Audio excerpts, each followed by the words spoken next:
আজকে আমরা আমাদের ভিডিওতে একটা জরিপ করব, নির্বাচন নাকি ডক্টর ইউনূসের সংস্কার। যদি আপনারা নির্বাচন চান কমেন্টসে বলবেন, সংস্কার চাইলে কমেন্টসে বলবেন। এই পিকচারগুলো দেখুন, আপনারা এই পিকচারগুলো দেখলে বোঝা যায় যে আপনারা কতটুকু নির্যাতিত ছিলেন, অত্যাচারিত ছিলেন।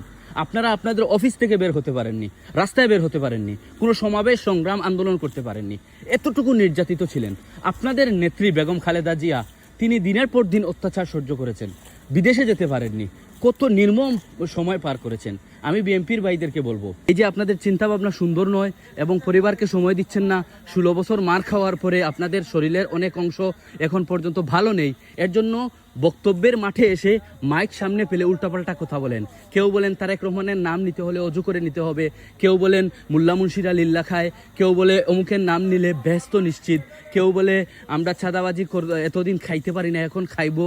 মানে এই যে উল্টাপাল্টা কথাবার্তা বলতেছেন সিনিয়র অনেক নেতাকর্মীরা, এটি বলার মূল কারণ হচ্ছে 16 বছর আপনাদেরকে রিমান্ড দিতে দিতে আপনাদের মস্তিষ্ক পচে গিয়েছে। সুতরাং আপনারা এখন রেস্ট করুন, খাবার খান, ডক্টর ইউনূসকে সংস্কার করার সহযোগিতা করুন, তাকে সময় দিন। আমরাও চাই ডক্টর ইউনূস থাকুক, সময় নিক এবং সংস্কারের মাধ্যমে এই দেশকে সুন্দর করুন।